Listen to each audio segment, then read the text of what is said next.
When you present your work in the public, you're creating a site of engagement between the viewer and the artwork. And I think that dynamic is very different when you're in a public space. We can be very stuck in our little worlds, and I wanted to try something different, and I wanted all different types of people to have access to it.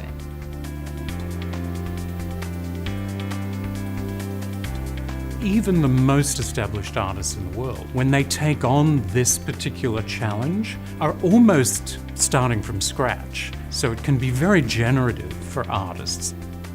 Jenny Holzer did her very first LED piece as a part of Messages to the Public.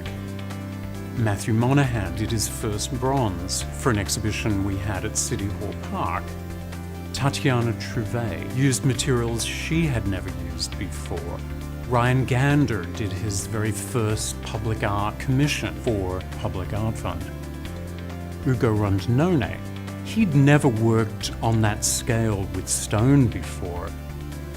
It's really a source of great pride and excitement when we can give an artist an opportunity that shapes the way they're going to pursue their artistic practice.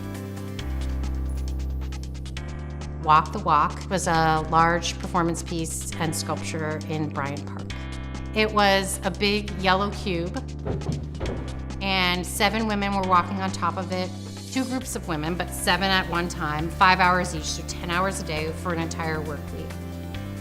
The women had to navigate their own space, so they were swerving around 100 square feet together, and the only way they could communicate was with their pumps. I had never made public art, I had never made sculpture that big, and I had never done live performance, and I had never worked with people besides me.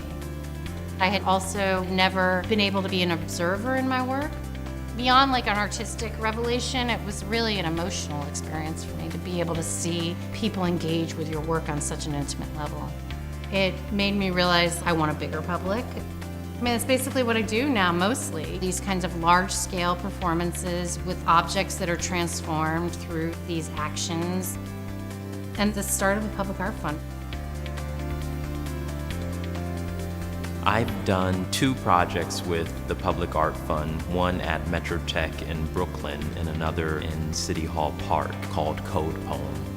It was a series of circles, squares, and rectangles, which referred back to the visual representation of Morse code, but it was, for all purposes, completely abstract.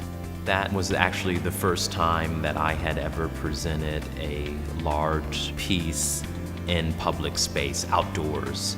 That became a site where people who were protesting in support of Black Lives Matter ended up occupying the sculpture and using it as a stage while they were protesting. To see people sort of use the artwork as a mechanism, as a system of support, as a means to present certain political ideas and ideals was pretty compelling.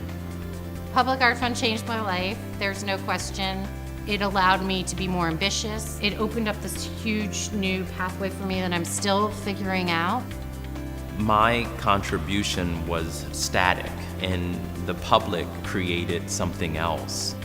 They actually opened up the possibilities of what the art is and what it can do.